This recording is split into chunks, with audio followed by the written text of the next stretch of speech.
Allez, correction de l'énigme précédente alors. On me demande combien de multiples de 4 je peux construire à l'aide des chiffres 2, 3, 4, 5 et 6 et 7 en utilisant donc tous ces chiffres une seule fois uniquement. Alors, je ne sais pas si tu t'en souviens, mais il y a une règle pour savoir si un nombre est divisible par 4. Pour savoir si un nombre est divisible par 4, il suffit de regarder le nombre formé par les deux derniers chiffres. Je m'explique. Donc si je prends par exemple les nombres 1024 et 1015, la règle me dit regarde uniquement le nombre formé par les deux derniers chiffres. Ici 24 et ici 15.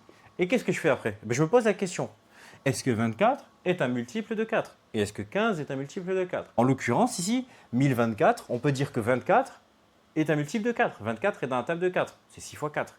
Donc 1024, il est divisible par 4. En revanche, 1015, 15 n'est pas dans la table de 4. Donc 1015 n'est pas divisible par 4. C'est la règle donc que l'on va utiliser dans cet exercice. Donc, j'y vais.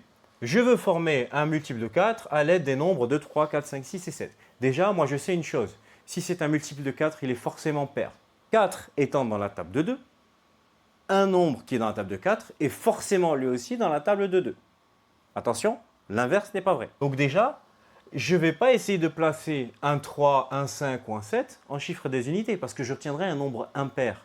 Un nombre impair ne peut pas être dans la table de 4.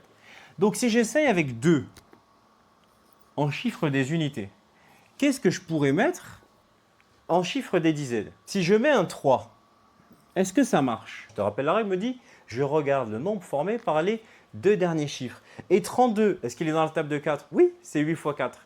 Donc, pour 2, j'en ai déjà un candidat. Est-ce qu'il y a d'autres solutions? Bah tiens, j'essaye. Si je mets un 4, est-ce que 42 est dans la table de 4? Bah, la réponse est non, parce que je sais que 40 est dans la table de 4, donc 42 n'y est pas.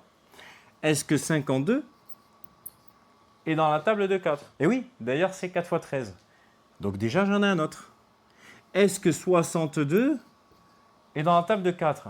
Non, je sais que 4 fois 15, ça fait 60. Donc 62 ne peut pas y être. Et enfin, est-ce que 72 est dans la table de 4?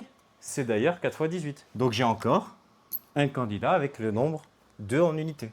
Donc je vais réitérer maintenant ce procédé avec les chiffres 4 et 6 en position d'unité. Finalement, en considérant ici uniquement les chiffres des dizaines et des unités, combien j'ai de possibilités? 3 pour le chiffre 2, 2 pour le chiffre 4 et 3 pour le chiffre 6. Maintenant, imaginons que le chiffre des dizaines et des unités soit fixé, avec une des possibilités ci-dessous, une des 8 possibilités. Il me reste combien de possibilités pour compléter les centaines, les milliers, les dizaines de milliers et les centaines de milliers? Je vais regarder combien de combinaisons différentes il existe pour former cette partie-là du nombre. Alors, ce qui est facile ici, c'est que j'ai 4 positions. Ok.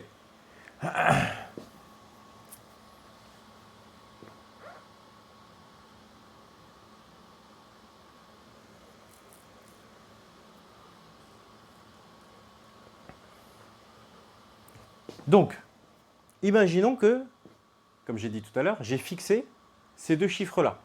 Tiens, par exemple, un 2 avec un 4 comme on a dit tout à l'heure. Je les enlève. Il me reste combien de chiffres candidats pour ces 4 positions? 1, 2, 3, 4 ici. Imaginons que j'en choisisse un. Bien, pour le premier chiffre, j'aurai 1, 2, 3, 4, 4 possibilités, non? J'ai 4 possibilités ici. Attention, ce n'est pas le chiffre 4, c'est le nombre de possibilités. J'ai 4 possibilités pour cette position-là. Tiens, imaginons que j'en mette un, je mets le 3. Combien j'ai de possibilités maintenant pour ici? Eh bien, j'en ai 1, 2, 3. J'ai 3 possibilités pour ce nombre-là. Ok, imaginons que je mette le 5. Et pour celui-ci, j'ai combien de possibilités? 2, soit le 6, soit le 7. Donc imaginons que je mette le 6 ici. Et pour celui-là, j'aurai combien de possibilités? C'est obligé que je mette ici un 7. Donc j'aurai forcément une possibilité ici. En tout, pour trouver le nombre de combinaisons qu'il peut y avoir ici, je vais faire quoi? 4 fois 3 fois 2 fois 1. Donc j'aurai pour les 4 premiers chiffres 4 fois 3 fois 2 fois 1. C'est-à-dire 12 fois 2, c'est-à-dire 24 possibilités pour les 4 premiers chiffres. Et pour les deux derniers chiffres, on l'a dit ici, il y en avait 8. Donc en tout, il y a combien de combinaisons possibles? Il y en a 24 fois 8. Et 24 fois 8, ça fait combien? Alors, 20 fois 8, ça fait 160. 4 fois 8, ça fait 32. 160 plus 32, ça me fait 192 donc possibles multiples de 4 à 6 chiffres grâce aux chiffres 2, 3, 4, 5, 6 et 7. C'était Rémi, tuteur chez Poincaré. Ne quitte surtout pas, je te mets la prochaine énigme pour que tu puisses travailler même quand je ne suis pas là. Donc la prochaine énigme est la suivante. Combien y a-t-il de mardis dans une période de 60 jours consécutifs? Je te souhaite bon courage et je te dis à la prochaine.